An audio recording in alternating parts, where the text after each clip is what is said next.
I don't want to. Oh, it's time now? Okay. All right, go ahead. I'm just teasing Marie back there. It's funny because now her life's bad because she's going to have to edit that out. Although she probably won't edit it out. She'll leave it in just to hang me out to dry. But I'm just poking fun at Marie. All right, good morning, everybody. Let's go ahead and get started. Boy, the class sizes are shrinking and shrinking. I was teasing one of your classmates just a minute ago. If we keep going at this rate, pretty soon we'll be down to seminar size, which seems to me that would be good for those of you who come to class because you guys get an opportunity to ask questions and, clarify material and everything. So, I mean, it seems to me like it'd give you an advantage, but, whatever. Maybe I should start offering extra credit for coming to class or something like that, but I can't. I don't know that I'd be able to get away with that. However, speaking of extra credit, I am going to be posting an extra credit assignment today. In fact, I was going to meant to post it yesterday and the day got away from me, but we're going to be posting a form on Canvas sometime today. Kelsey's going to email it to me after class. You guys finished the form, right? Oh, she just did. So as soon as I get back to the office, which will probably be after lunch, sometime this afternoon, I'll post that. But in the spirit of student engagement here at the College of Business, the extra credit is about basically exploring opportunities that are here for you on the College of Business. Okay, so kind of the main extra credit in all this, as you guys know, I'm the faculty advisor for the Young Investors Club. So one of your extra credit opportunities is to attend a Young Investors Club meeting. All right, so the task is to print the form out, take that to the meeting, find the president of the meeting, and it'll be easy to find because he's the one running the meetings. And he has a little stamp that'll verify that you were actually there, and then turn that into the TAs. They meet on Wednesday nights at 7. In fact, they're having a big meeting tomorrow night. They're having some guest speakers from Raymond James coming in. So tomorrow night would actually be a really good time to do that. But they meet pretty much every Wednesday at 7 now. If you're going to do that extra credit, then I would recommend doing it sooner rather than later because as the holidays approach, their meetings kind of start falling off because they get busy too and all that kind of stuff. So I'd definitely recommend doing it earlier. They meet Wednesday nights at 7, but we're also going to have some other opportunities popping up. Kelly's been helping me develop a list of other things that are going on because I understand that Wednesday at 7 may not be doable for a lot of people, and I get that. So we're going to have some other college events coming up. I think there's some sort of job, something going on in November, but Kelly has 2 or 3 already. I'm going to. And this is primarily for those of you who never come to class. I'm going to sometime this semester have what we're calling a math chat. Okay, my accounting teacher is helpful, math.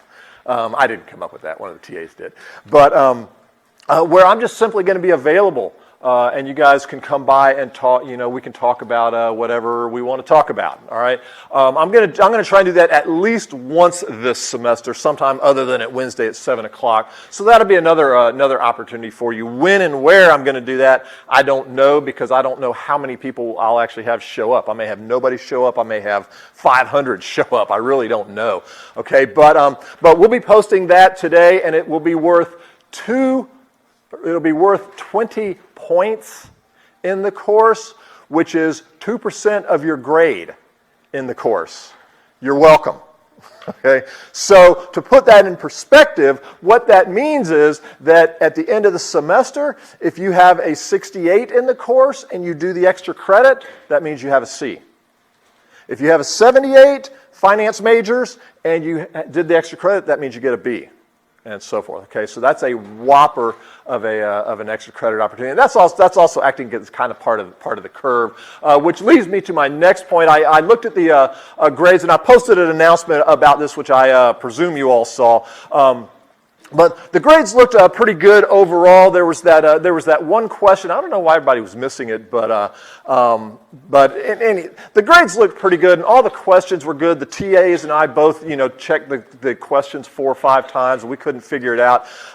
So I haven't curved the grades yet. What I'm going to do is I'm going to wait till after the second exam and see how things look at that time, and then make a decision at that time about whether or not I really need to throw a curve into it or not. not. So, so right now everything looks good on that. If you want to see your exam and see what you missed and everything, which I don't see why you wouldn't want to do that, get with the TAs. So they're up there from. One of the TAs was just yelling at me. We had a meeting the other day, and she was getting on me because I still don't know the exact TA hours. They are from 10 to 4:30. 10:30 to 4:30. 10:30 to 4:30. Okay, they're out there sometime around 10 and leaving sometime around 4. But if you want to see your exam grades, get with them, and they can show you the questions and all that kind of stuff. Also today, hope today or the next couple of days, I'm going to post a grade calculator for you on there because I'm still having the Connect issue, and to be honest, I'm probably just going to let it sit for the rest of the semester. But like I explained last time, the grades on Connect are correct. The issue is getting them from Connect into Canvas, and it's a McGraw-Hill issue. In fact, I was getting text from my rep just a few minutes ago, and I don't know that I'm going to try and change horses in the middle of the stream. I think I'm just going to let them sit the way they are for the rest of the semester and do it all at one time at the end of the semester. But what we are going to do is going to post a grade calculator for you in Excel, so you can use that to help see what your grade is in the class, what you need on the remaining exams, so forth and so on. So it's just Excel. You plug in your homework scores, you plug in your exam scores, and there you go. Okay, it's almost done. Kelly sent me a version of it yesterday, and it seemed to work mostly correctly. She just needs to tighten it up a little bit. So that should be posted, I would hope, sometime this week. Okay, so let's see what else we got here. So that was her. I also, I've posted the homework assignments for Chapter 6. I added a couple questions in Chapter 6, so I actually divided the Chapter 6 homework into two homeworks. One is kind of the Chapter 6 stuff. The other is, I don't know why they put this at the end of Chapter 6, but it's actually an intro to Chapter 7. It's on time value of money. So I actually put those into two separate homework assignments. They are posted on there already. I may tweak the dates of when they're doing everything a little bit. I expect to be able to finish Chapter 6 today, but I don't, we'll see how far we get. So tentatively it opens this Thursday and closes next Thursday, but if we finish Chapter 6 today, I'll just go ahead and open it up today, and then you'll have till next Thursday to do that. And I may move the other one back one slot, but we'll see how far we get today, okay? But those are on there. Let's see what else. We've got that. Extra credit got that. Grade calculator got that. Something that's kind of popped up. I had a few of these this week, and a lot of it was related to Exam 1. We have had many of you come to us with individual requests, and we try and accommodate those as best we can, but again, we're juggling 1,011 students, so it's difficult to handle every single individual request. Okay, so we do the best we can on that, but that's a tough job with over 1,000 students in here. So just be advised that if you come to us with an individual request and you get turned down, don't take it personally. Okay, it's just you can do the math. It's hard to do, okay? And also, I just wanted to mention to you, and I'll mention this probably at the end of the class as well. Hopefully we'll finish up Chapter 6 today and start Chapter 7. Chapter 7's a whopper. We got a lot to talk about in Chapter 7. We're going to be doing some things in Chapter 7 a little beyond what's covered in the book, some important things like payroll taxes, which everybody in here is going to deal with, whether you're in accounting or not. So we're going to go beyond what's in the book on that. So make sure that you, like I said at the beginning of the first day of class, single best thing you can do in any class is to come to class prepared. Okay, so Chapter 7 is going to be probably the first chapter where you might find it challenging, all right, or exceptionally challenging, let me put it like that. So make sure you look at Chapter 7 ahead of time and get up to speed on everything you can by just studying the book, and then we'll fill in the holes when we get in here, okay? All right, so with that, other than that, just standard announcements, videos closing next Thursday, 7 a.m. TA hours are somewhere between 10 and 4, something like that. I'm going to give up on getting the exact hours right. If you want to contact us, email us through UCF, not through Canvas. And the TAs are there to, and I know I say this every time, but this is very serious and I mean it. They are there to help you understand the material. That's the primary part of their job. But they're not there to do the homework for you. Okay? So with that, questions? I know there were a couple hands. Yeah. I'm not sure if you can say it, but is the next exam going to be approximately the same amount of math as the first exam? Whether or not the next exam will be the same amount of math, I don't know off the top of my head. I would say that it's probably a little more. Probably a little more math than on the first exam, but don't hold me to that in court. But probably a little more, yeah. Primarily because of Chapter 7. We're going to be doing some payroll stuff. The long-term liabilities, which is why we need to know some basics about time value of money. So probably a little more. I'm sorry, go ahead.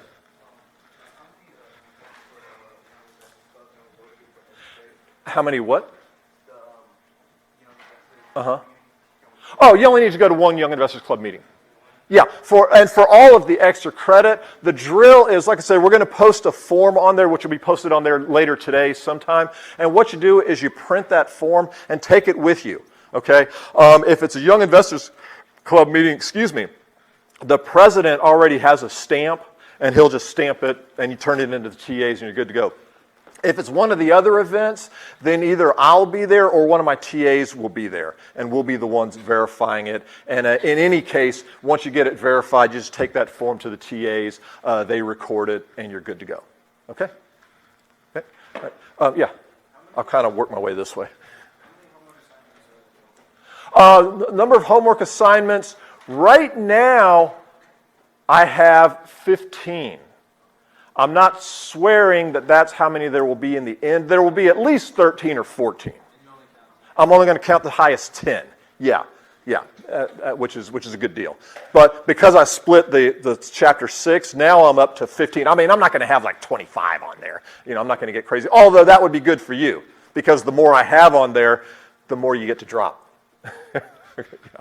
But I'm not going to put 25 on there. The Young Investors Club meets in the Math and Science Building room. I know it's on the second floor. I think it's 260.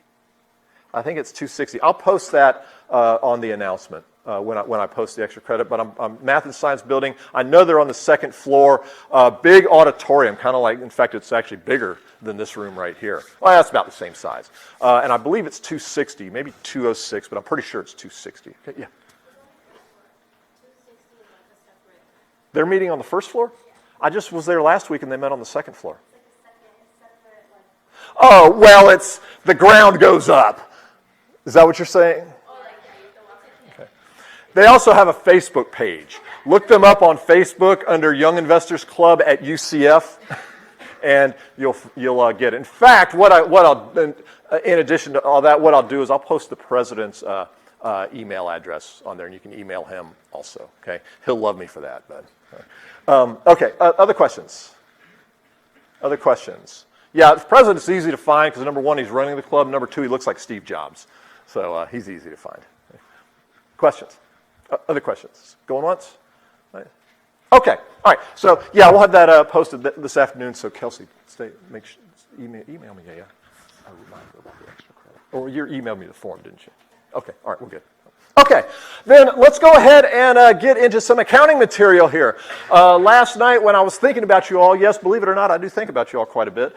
I was looking for some nice juicy accounting scandals to make you aware of, and I ran across one that, I don't, wake up every morning looking for accounting scandals, so just because one pops up that I'm not aware of doesn't necessarily mean a whole lot. But Toshiba has been having some problems. I guess this happened towards the end of last year, but they got caught cooking their books. Now this is over in Japan, but the principles of most properly reflecting the underlying economic reality and the consequences of that are still the same. Okay, so I just wanted to call your attention to this, that you should read. In fact, I'll probably post a link of this on Canvas. I mentioned to it before class this morning, but I had several interruptions and didn't get around to it. But I'll post the link to this, and there's several articles on there. A couple things I wanted to point out that I thought was interesting. Yeah, they were inflating their profits. Apparently, one of the ways they were doing it, which sounds familiar if you follow this kind of stuff, is they had a partner, and this article didn't mention who that partner was, but the implications are that it's a related party. All right? And what they were doing was, rather than building the computers themselves, what they were doing was they were selling those parts. So let's say to my partner, so they were selling the parts to the partner was assembling the computers and then selling them back to Toshiba. Okay? Well, if they are a related party, then really it's the same company. So in substance, one of the things we'll be talking about here in a few minutes is substance over form. Okay? The substance of the transaction is they're selling computers to themselves and booking it as revenue. Okay? That's what apparently, and like I say, I just ran across this last night, so I don't know all the details, but apparently that's one of the things that they were doing in here. Somewhere in here it mentioned the management was doing this. Let's see if I can find it. Let's see, what did they find? How were they manipulating? So here's kind of the upshot of what they were doing. So they were selling to their partners, understating the cost of construction projects. And somewhere in here, it was talking about the fact that, Kelsey, pay attention to this, it's talking about the fact that while they were doing this, there were no internal controls in place to catch it. Okay, I mentioned internal controls. I think we talked about that way back in chapter 1, and it might have been chapter 2 with cash, but the importance of internal controls is to catch manipulations, because somebody should have caught this along the way. And I think they said they inflated profits over 7 years by like 110 billion yen, right there, 152 billion net profits over 7 years. So Toshiba's in some serious trouble. The entire executive committee board is apparently fired. They're voting to replace them. In fact, I think they're doing that tomorrow to replace them. So this is an example of what we're here to do. Okay, which is to look at the reasonableness of financial statements and the importance of the consequences of financial statements when they do not most properly reflect the underlying economic reality, especially when it's on purpose. Especially when it's intentional, because like we talked about before, that drags down the whole economy, because people lose confidence in the information, and therefore exchanges don't take place. Okay. In fact, somewhere, it might have been another article, but they were talking about potentially being delisted from the Japanese stock exchange, which that's huge. That's huge. So anyhow, so Toshiba, I'll post that on there later. All right, so we're in chapter 6. We're talking about property, plant, and equipment. We stopped after straight line depreciation last time. What is the purpose of depreciation? Quick review. Ultra important, yeah. Okay, the purpose is to spread the cost of an asset over the useful life of an asset. All right, so let's say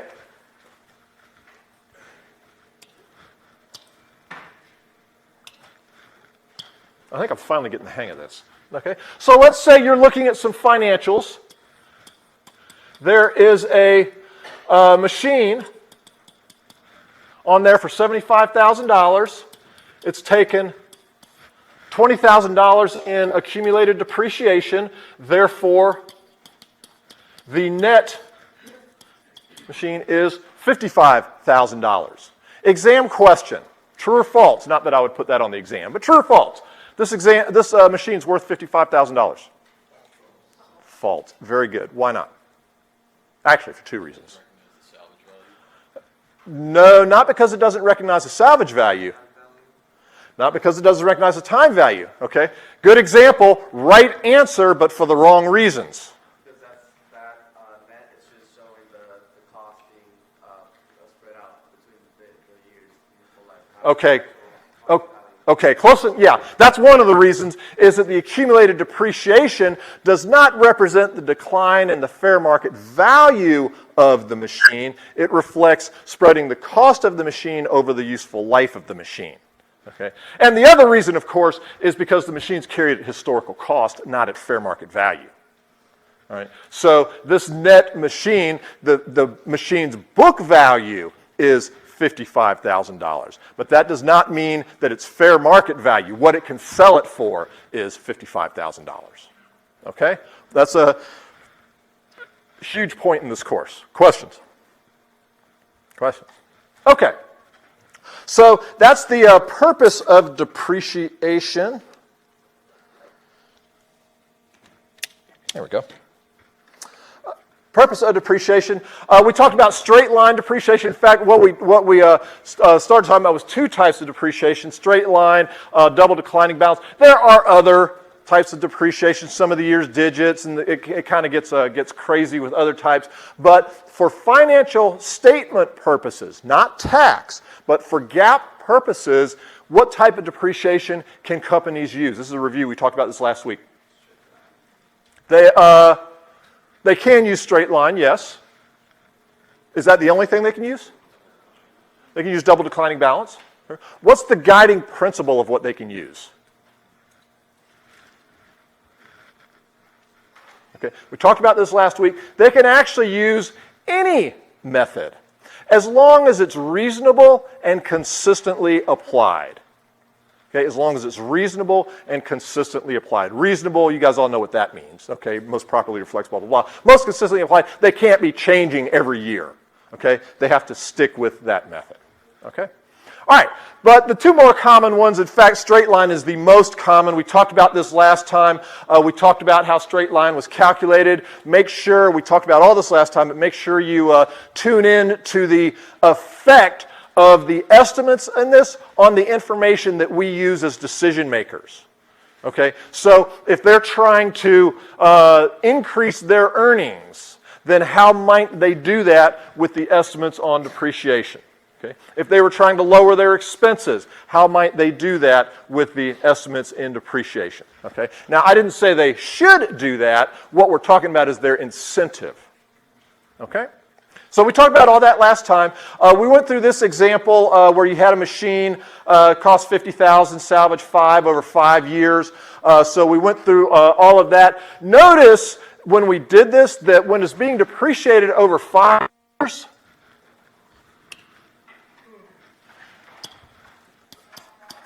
what they're taking is 1/5 every year, okay, which is 20%. So the depreciation rate is 20%. Right? So they're depreciating, they have cost 50, salvage 5, so the depreciable basis is $45,000. 45 times 20% is $9,000 a year. Okay, so that's what they're taking. So far, so good?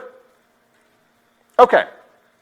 And here's how it works, noticing that it would be depreciated down to $5,000 at the end of the useful life. So we would say, or they would say, that it is fully depreciated at that point in time. Okay, so that's where we left off last time. Straight line. Okay, so the next one is double declining balance. More specifically, thought they were going to trick me again. 200% double declining balance. Okay, because there are others. There's 150%, 125%, and like I told you last time, I mean they get kind of crazy with some of these depreciation methods. But the most common is 200%. Okay, and what this refers to is the fact that under this method, they're going to take twice the depreciation rate as straight line. Okay, so I just showed you that under straight line, they were taking 20%. Okay. Well, under double declining balance, multiply that by 2, and what they're going to take is 40%. That'll be the depreciation rate. Okay. And that concept is important because if you understand that, then you'll understand all the other double declining balance methods. Okay? If I gave you on the exam, you see this is an example of, we talked about this, I think it was last time, very important point. This is an example of the difference between memorizing something and understanding something.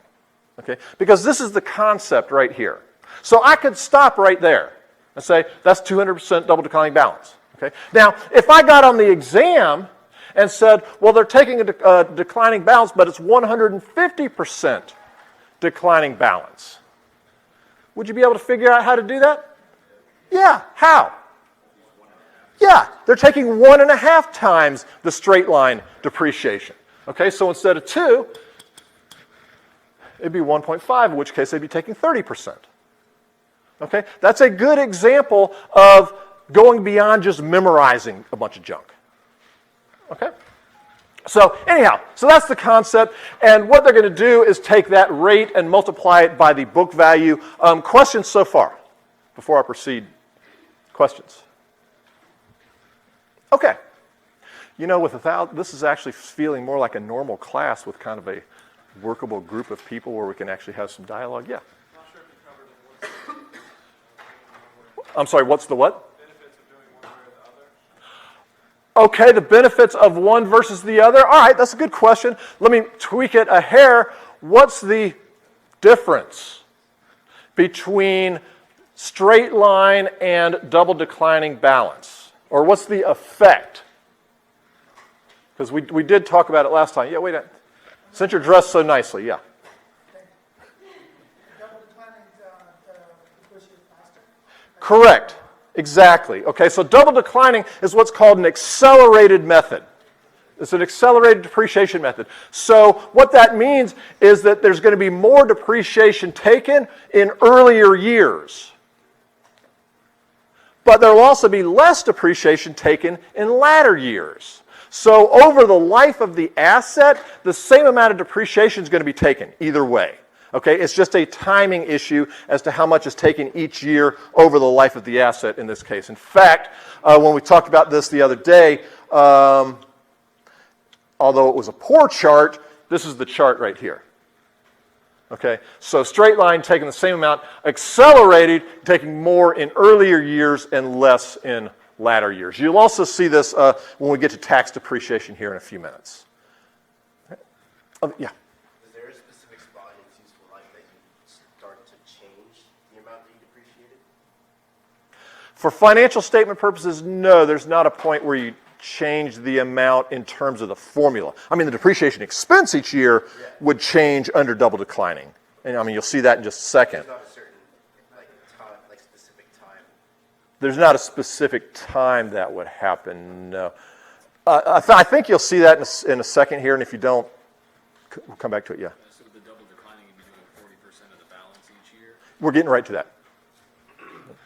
Okay, so let's go ahead and get to that. So everybody understands the 40% rate. So here's how it works. Okay, so same example. 50,000, 5 depreciate, salvage value, so forth and so on. For double declining balance, unlike straight line, the only time you care about salvage value is at the very end. Okay, before that, we don't care. Okay, so what's going to happen is that, well, this is they're explaining how it works. Okay, I think it's easier to see this way. Okay, so you've got the $50,000 asset. All right. So every year, what you're going to do is take, or what they're going to do, what Kelsey and them are going to do, is take the depreciation rate times the net book value. Okay. So the first year's depreciation, exam question. You've got that machine. How much depreciation expense will they record the first year? Okay. Well, $50,000, noticing that we're ignoring the salvage value. Okay. 50 times 40% gives you $20,000. Okay, everybody see that? 50 gives you 20%. Okay, so now, after the first year, the book value is down to $30,000. So far, so good. Next year, okay, exam question: how much depreciation expense for year number 2? Okay. Well, book value is 30. Multiply that by 40%. you get 12,000. Right? So now accumulated depreciation goes up to 32. So at the end of the second year, the book value is 18,000. Okay. 18 times 40%, 7,200. Brings you down to 10 times 40% is that, brings you down to 6. And the last year, and actually you could, with double declining, you can sometimes get some weird results because it may not be the actual last year. But generally speaking, what happens the last year is they don't take the net book value times the 40%. What they do is take whatever depreciation is necessary to adjust the book value to $5,000. Okay? Because what they're showing you here on this slide is that if they multiplied the book value times 40%, that would actually bring the net book value for the last year down below the salvage value. Okay?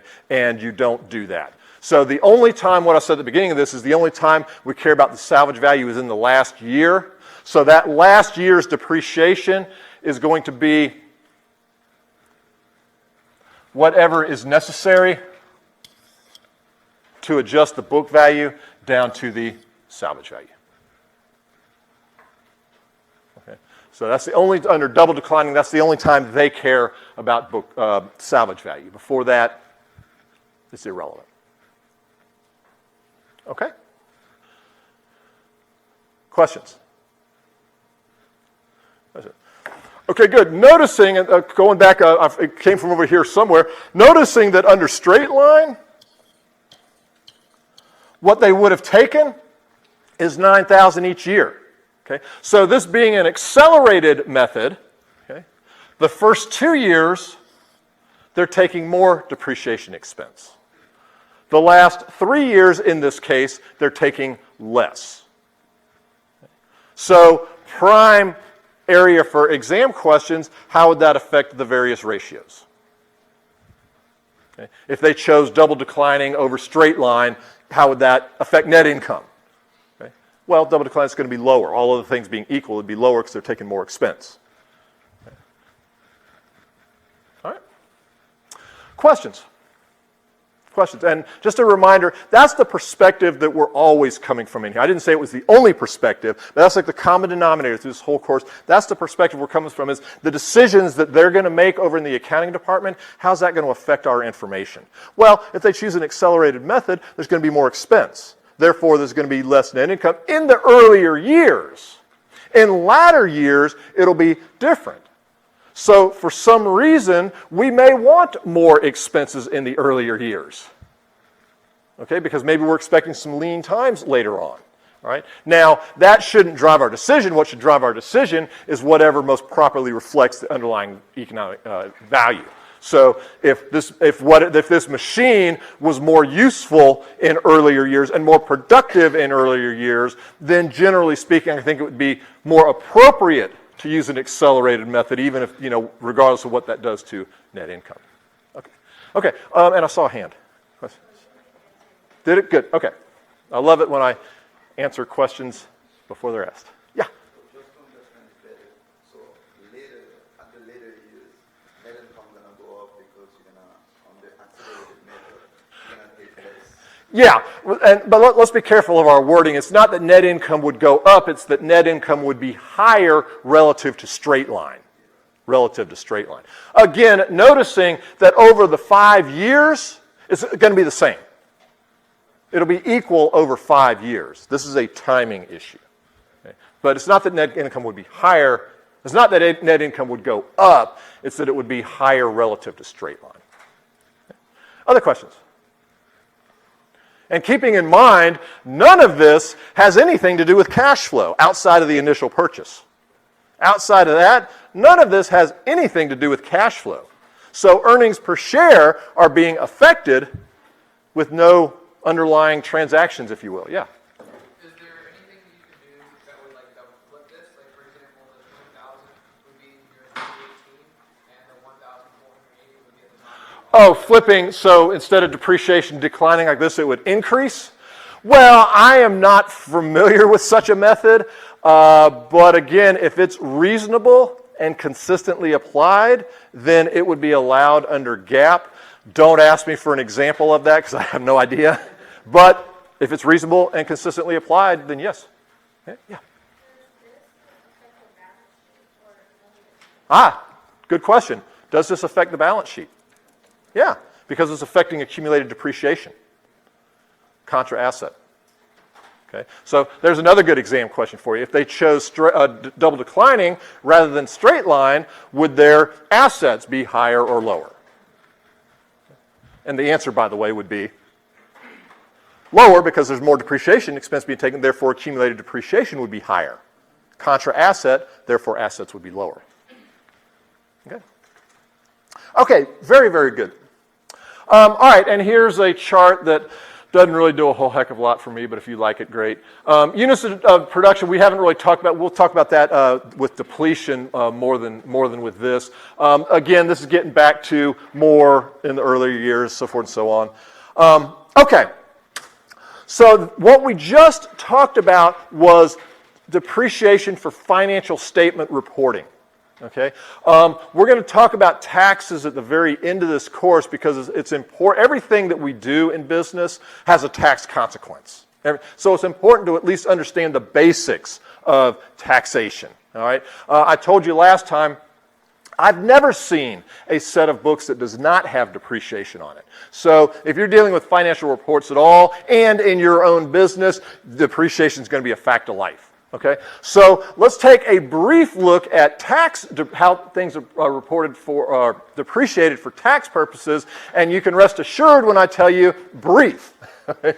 This is a simple concept that they've made very complex in the tax code, and when I was in practice, I used to have a book on my desk. It was about that thick of nothing but tax depreciation.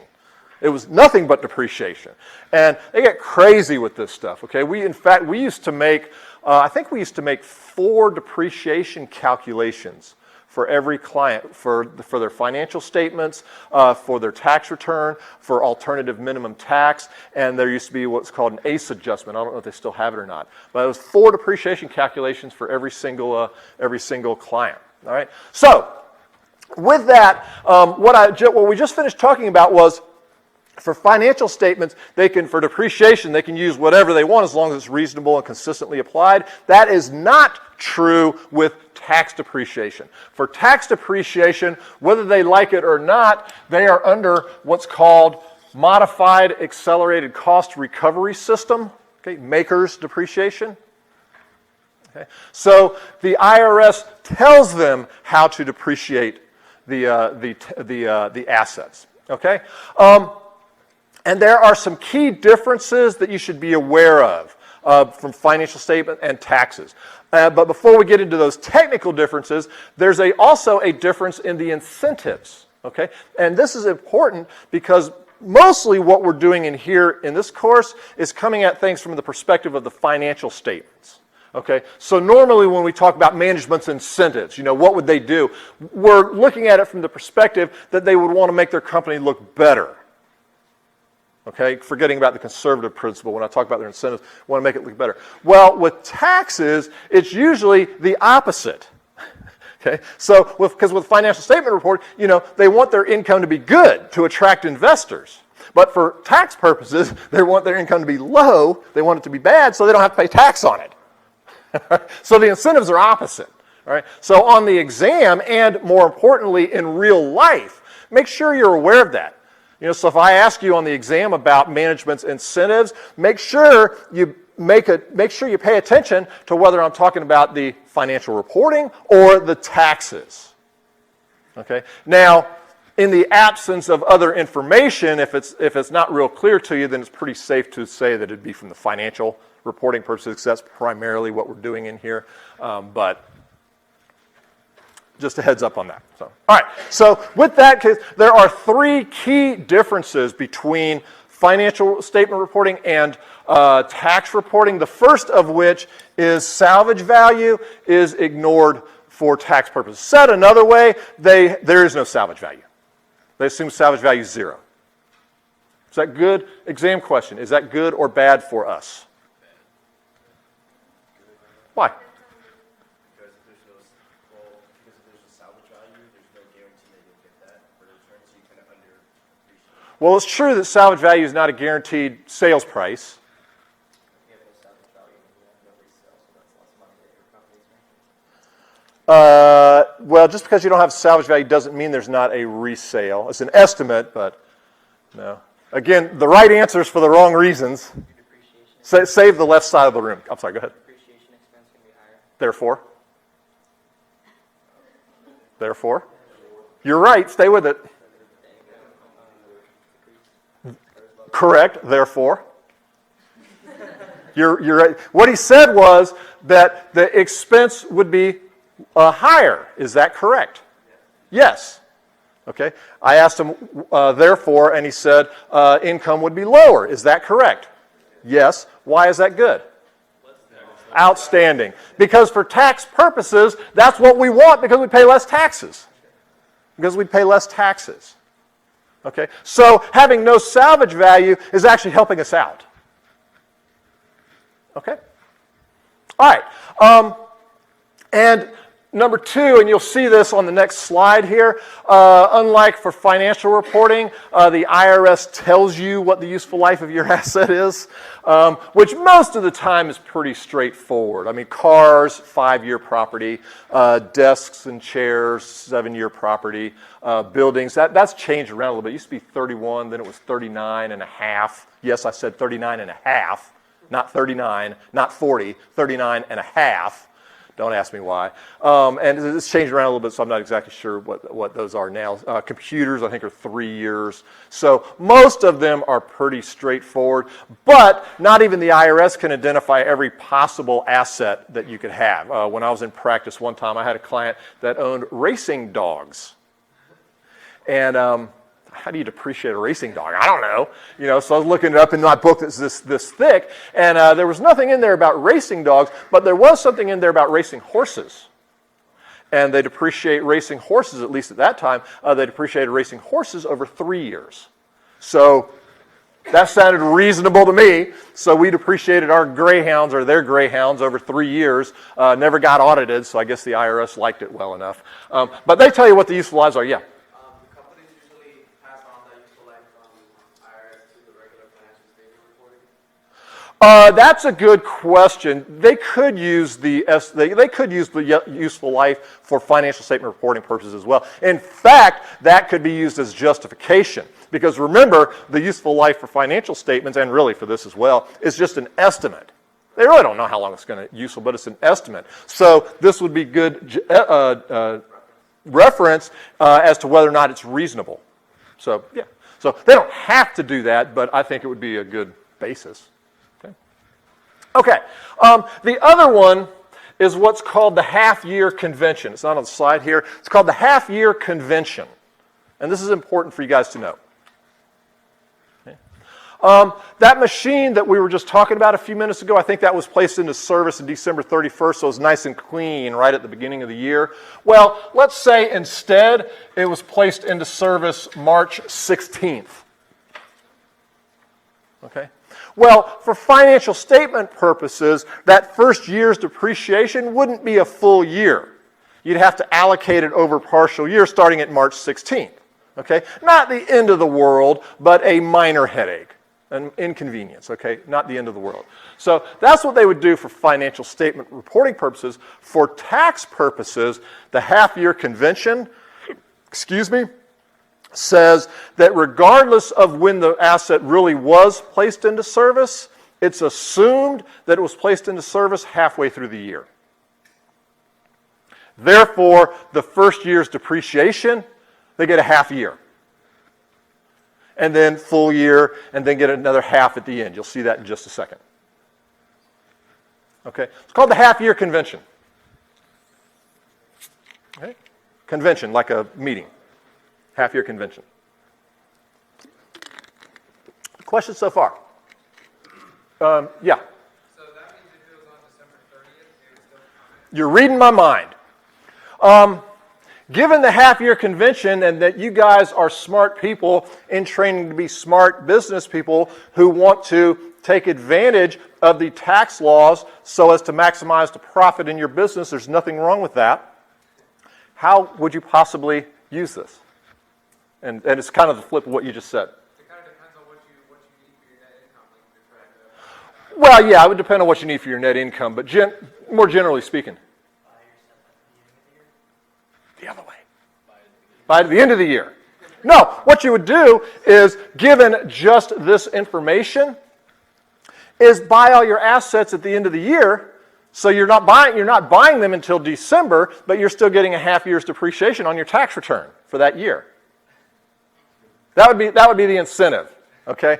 Well, don't do that, because you can't do that. All right? Because they actually have mid-quarter conventions. Believe it or not, they have mid-month conventions. The IRS is ahead of you on that. People have been doing that for years. Okay? And then they pass laws to stop that. All right? That's important for two reasons. One, everything we talk about in here with respect to taxes is in general. Okay? There's exceptions to everything. So don't consider yourself a tax expert when we leave here at the end of the semester, because you're not. This is all general stuff. But at least as importantly as that, this is a hot political issue right now. That's an example of why the tax code is as complicated as it is in the first place. That's why the code's so complicated. Okay? And the politicians get up there, and I agree, and I understand the argument. It's too complicated. It's too complicated. We need to simplify it. Okay? Well, one potential area you could simplify it is right here. Get away with the mid-quarter and mid-month and all that kind of stuff, and just, hey, half-year convention, period, end of story. Well, if they did that, yeah, the code would be easier, but the government would also lose revenue, because people would load up on their assets right at the end of the year and still get a half year's depreciation. So then at the next election, someone's going to say, we need to collect more revenue. We can't pay our bills. And there you go.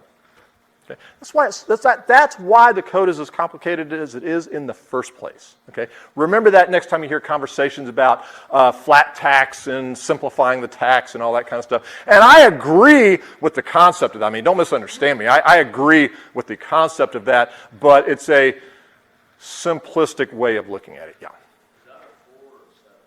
Is what a 4 or 7? Oh, half year, HY. Half year convention. Half year. Okay. All right, so here's how it works. Under makers, you have two choices. So you're running your business, okay? Under makers, you have two choices.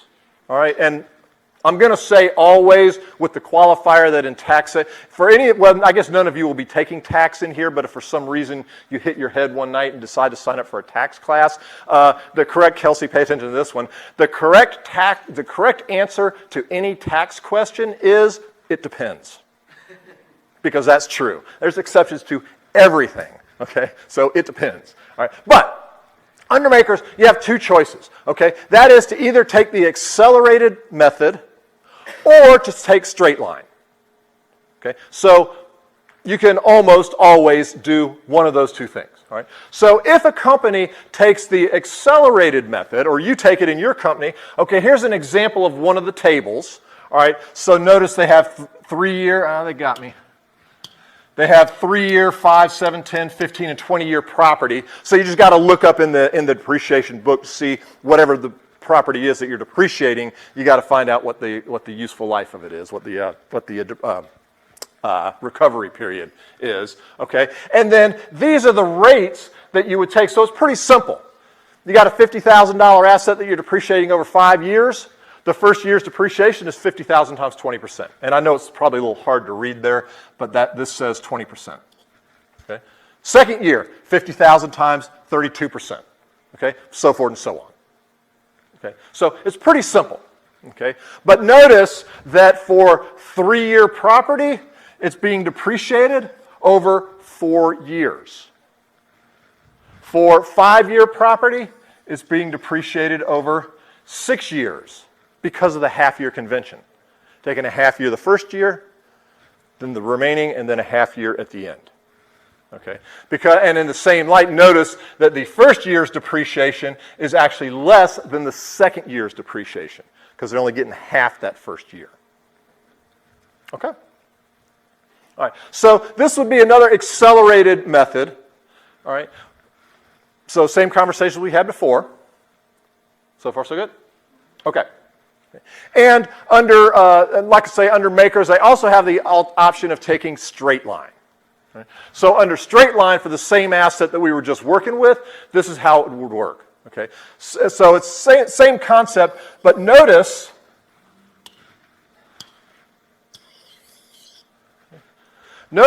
that they're taking, so 50,000 over 5 years, of course, is 10,000 a year, right? But they only get half year the first year.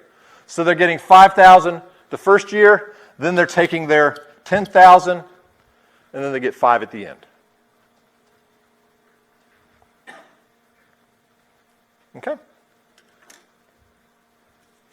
Noticing also that it would be depreciated down to 0 because there's no salvage value. Right. Also, for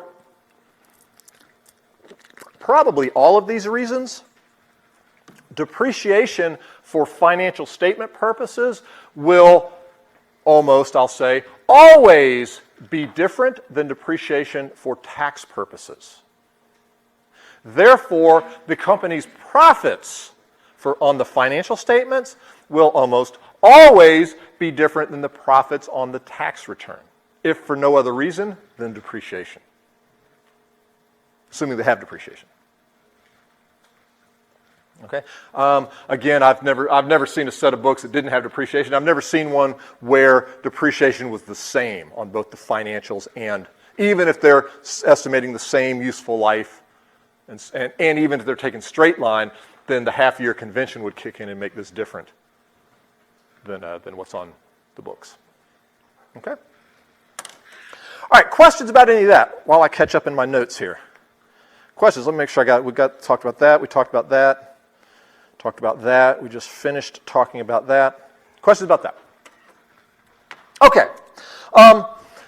All right, so depreciation you've seen in your other courses. We probably went a little beyond what you talked about in the other courses, but depreciation you've seen. As a reminder, those are not the only cost recovery systems, okay?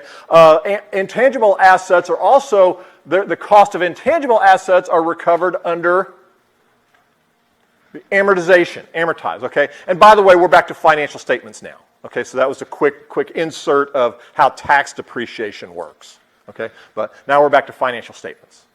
All right. So, and by the way, the ratios that you would calculate, at least for this course, the ratios would always be based off the financial statements, not off the tax return. So if I asked you how a ratio was affected under different depreciation methods, it would be assumed that that would be under GAAP, not under tax. Okay. All right. So intangible assets, so some common examples of intangible assets are on here. The one that I take issue with are leasehold and leasehold improvements. I mean, I was poking around with this and I saw conflicting information. The book is saying that leasehold improvements, for example, so you lease a piece of property and then add a new room to the property or something like that.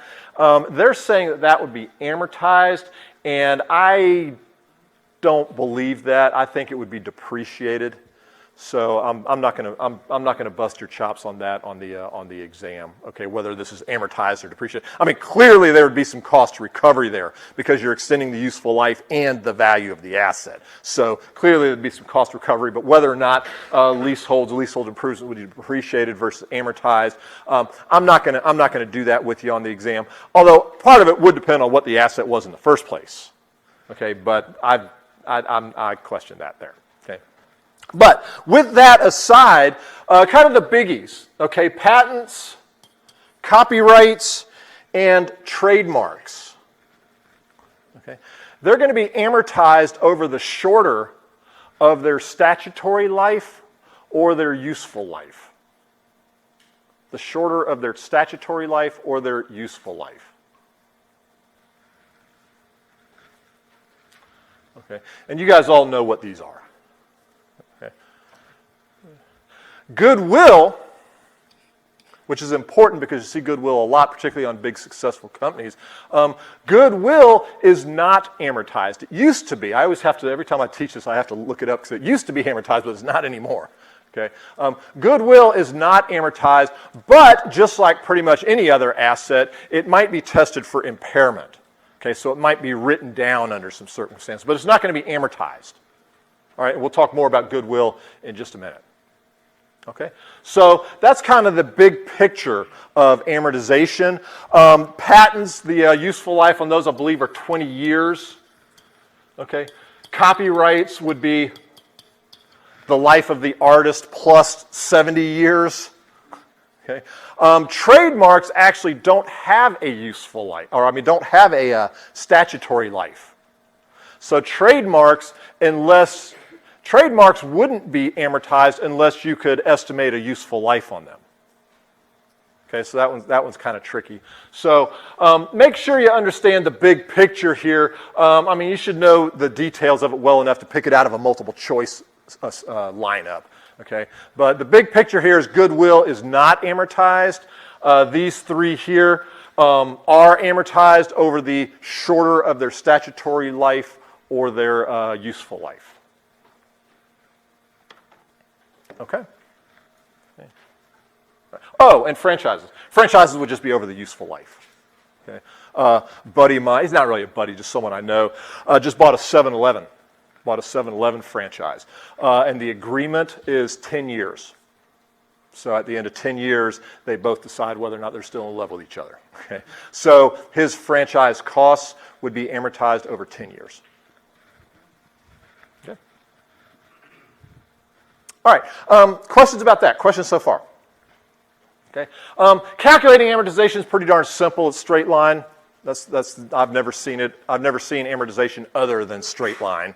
Okay. So our conversations still take place. Okay.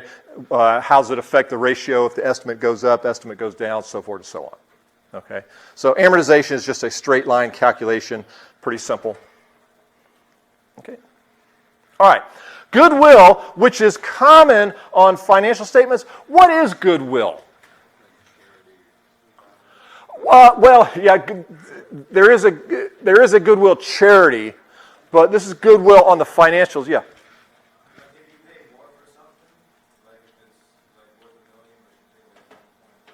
Okay, if you pay more for something, all right, close enough. I'll give you an 80% rate on that one. So goodwill it's like name brand recognition. Okay, so if you buy let's say you buy a McDonald's franchise. Okay, and let's say that all of the equipment in the franchise. Did I use this example before? Okay, well, so you're going to buy a McDonald's franchise. You know what's in there. You know the cooker and the grease and the tables and all that kind of stuff. Just for the sake of conversation, let's say that all that stuff adds up to $150,000. You're going to be able to buy a McDonald's franchise for only $150,000? Heck no. Yeah, because with the McDonald's sign out front, it's like a magnet for people to come in there, okay? So even though the assets in my fictitious example are only worth $150,000, you're going to pay a heck of a lot more for that for the name brand recognition. That excess is goodwill, which is what you were getting at. That excess is goodwill, yeah. Isn't that what Apple did with Beats? Probably what Apple did with Beats. I know they recently purchased Beats. I didn't look at the transaction. I would imagine they paid more for Beats than the assets, the net assets that they received in return. I would think so, yeah. And really, if you look at every time I've looked at publicly traded companies, I've always noticed goodwill on the balance sheet. I've always noticed it on there. Okay, and the only way, this is in my opinion, this is the important part of goodwill. The only way that goodwill pops up on the balance sheet is if the company purchased another company. That's the only way it is accounted for on the balance sheet. Okay? So if you start your company, okay, and you build it over the years, and you actually do have goodwill in the company, you're not going to record goodwill in your own company. Okay. So the only way it's on there is if they purchase another company. So exam question, I show you a balance sheet, okay, has all sorts of accounts on there. One of the accounts on there is goodwill. And I ask a very simple question. Have they ever purchased another company? And you know the answer is yes, because goodwill's on there. And that's the only way it's going to get on there. Okay, yeah.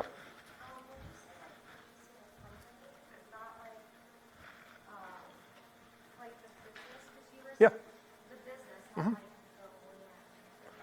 Well, when I say purchase a company, it depends on the specifics of what they're purchasing. Okay, real world example: Apple purchased Beats. Okay, I don't know exactly what they purchased in Beats, but they purchased Beats. Yeah, with that, and this is a whole course in and of itself. But the one sentence summary is that when you purchase a business, basically speaking, you can either purchase the assets in the business or you can purchase the stock of the business, and that's a whole different, Kelsey will be doing that in her graduate level tax class for probably about 2 months, okay?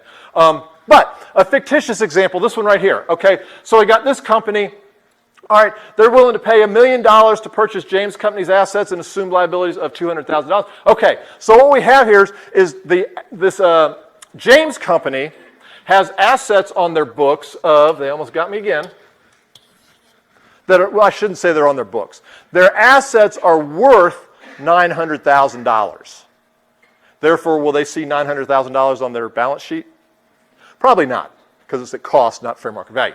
Okay. But the assets are worth $900,000. They have liabilities of $200,000. Okay, and Eddie Company, whatever, is going to pay $1 million for this. So notice that the net assets are only worth $700,000 because in this case they're purchasing the company lock, stock, and barrel. Okay, which you don't have to do. You can purchase pieces of it. You can purchase the stock. I mean, this mergers and acquisitions. That's what this is all about. I mean, you've all heard the term mergers and acquisitions. That's what this is all about. It can get very, very complicated. Okay, but simple example. So notice that their net assets are only worth $700,000, but they're going to pay $1 million for that. Why on earth would they do that? Yeah, because of the goodwill, and suppose that the cash flow of this company, let's just say, is $200,000 a year. Well, if the cash flow is $200,000 a year, they're investing $1 million in it. That's 20% a year return on investment. Sounds pretty good to me. I mean, it kind of depends on the industry, but generally speaking, sounds pretty good to me. So it would be worth them to do that. Okay. So exam question, how much if they purchase this, how much goodwill would Eddie report on their balance sheet? $300,000. So there you go. I forgot they inserted a question slide here. Okay. So there you go.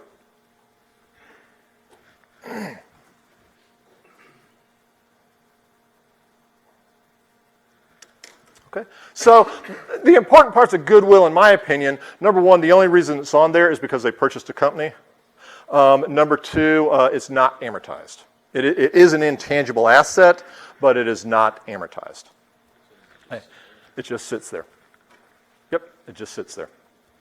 Okay. And it used to be amortized over 15 years, way back, but they stopped doing that because of the uncertainty of the useful life of it.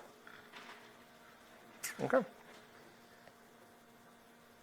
All right. And I guess another part would be understanding the basic calculation of how you'd calculate goodwill. Yep. How long will it just sit there? It'll sit on the books until the business either goes out of business or is sold to another business. And actually, if it's sold to another business, you had goodwill on yours, it's sold to another business. Yeah, I don't know. I'd have to refresh my memory on how that's calculated. Kelsey probably knows, but I'd have to look at. I won't get that far with you and then, well, she's more up to speed on some of the current stuff than I am. So, okay, so cost recovery. We talked about depreciation quite a bit because that's the most common. Okay, you also are likely to see amortization expense and accumulated amortization, which pertains to intangible assets. You can expect that on the exam. I'm telling you right now. Okay, something else you can expect on the exam. I'm telling you right now. No secret about it. Is depletion. Depletion. Okay. Depletion refers to natural resources. Okay, and unlike the other methods that we've talked about, the cost recovery of depletion is usually based on usage, not on the passage of time. not on the pad, because if you've noticed, the other methods that we've talked about have really been about time passing. Depletion is more on usage, and here is an example. Okay, that might be a little small for you to read, but I'll help you out. Okay, so you got a business. Okay. They paid $400,000 for the right to mine a mineral deposit, whatever that is. Okay, ore. They're mining ore. Okay, all right. Their geologists estimate that there are 1 million tons of ore down there. Okay, there's that word again. Okay. They really don't know how much is down there. They're estimating. Okay. Now, you know it should be a fair estimate, so forth and so on, but they really don't know how much is down there. Okay? So they're paying $400,000 to mine an estimated 1 ton of ore. Therefore, it's a pretty simple calculation to figure out that what they paid was 40 cents per ton. 40 cents per ton. And that is their depletion rate. Okay? So exam questions, first of all, what is depletion? Second of all, given this, what's the depletion rate? Answer, 40 cents. Okay. Third exam question, well, in any given year, they mined 90,000 tons of ore. How much depletion expense would they take that year? 90,000 times 40 cents is 36,000. However, as decision makers, another question to be aware of is with respect to the estimate of however much is down there. Generally speaking, what would to the extent they're not sure, what would their incentive be? To overestimate or to underestimate? So to say that there's less than a million tons of ore down there? Exactly. If they overestimate, now what they should do is most properly reflect blah, blah, blah, but if they overestimate, then their rate will be less, therefore their expenses will be less, therefore their net income will be higher. Okay? What about for tax reporting? Well, yeah, for tax reporting, it'd be the other way around. That's a whole other conversation. I will say one quick thing on that. I did have a client that had, I think it was natural gas. I don't really remember. But because of the uncertainty of how much was down there, at that time, the IRS required, it was 15%. So however much revenue they received from that, they got a deduction of 15%. And that was the depletion rate every year, period, end of story. Okay. All right. Yeah. So is that for like water companies, like bottled water companies, for instance, like Nestle or whatever? Bottled water companies? Yeah. Because I mean, how can they tell how much water is in our water now? Oh, for pumping water out of a well, you mean? No, for bottled water companies. Like if you get a right to extract water in the ground, it's not going to say we're going to take all the water out of the aquifer. So we're only going to take this much. Oh, gotcha. Yeah. So if they're leasing the property or whatever, to extract, X amount of water out of the property, then yeah, they're depleted. In that case, I think that their estimate would be a little more predictable, unless the aquifer goes dry. But I would think that their estimate of how much they're going to pump out would be far less than what's actually down there. So, but yeah, if they agree to pump, 5 million gallons or whatever it is they're going to do, then yeah, the depletion rate would be based on that. Yeah. Is that 90,000 times mined in a year, depletion is 36,000? Yeah. What is that? If they actually mined 90,000 tons in a year, they would get depletion expense of 36,000. Yeah. That explanation is all this supposed to be intuitive, or is there like some rule to follow so we get the right answer? For what explanation? When you said like Yeah, how in the entire course, how anything affects net income, total assets, total liabilities, total equity, all that kind of stuff. I mean, that's a big part of what we're doing in here. So it's more than just intuitive because, I mean, if the depletion rate is going to dictate how much expenses are on the income statement. So if expenses are higher, net income is going to go down. If expenses are lower, net income is going to go up. So I don't know if that's intuitive, but those are the relationships that you should be learning in this course.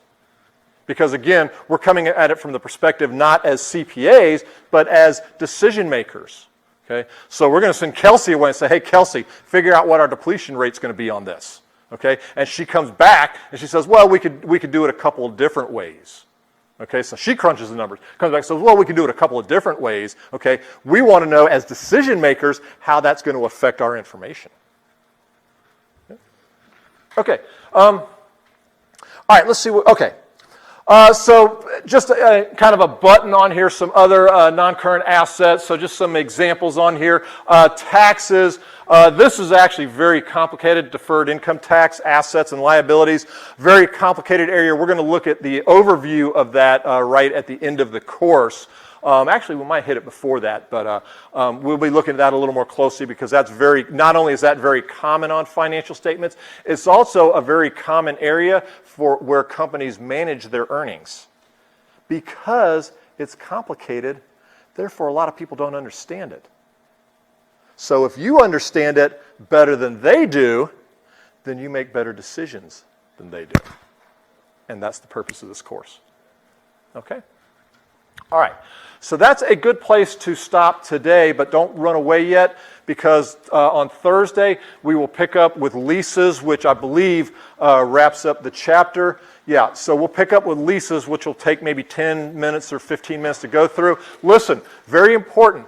At the end of chapter 6, I'm not sure why they stuck it there, but we need to have a preliminary conversation. We need to have a basic conversation about time value of money, more specifically calculating present value. If you've already taken the business finance class, you're good to go on that. If you haven't, make sure you read that in the book, but more importantly, make sure you look at the videos that I have posted for you on Canvas. Okay, you need to look at those videos because unlike the book, which still uses the tables, I can't believe that, they still use tables, we're going to use the calculator. Okay, the calculator is much, much more accurate. So I'm giving you a heads up. This is a big area that this is a big tool that we're going to need in chapter 7. And if you don't heed my advice, you're going to be sorry when we get to chapter 7. Okay, so I'm trying to help you out. Good class today. I'll see you guys on Thursday.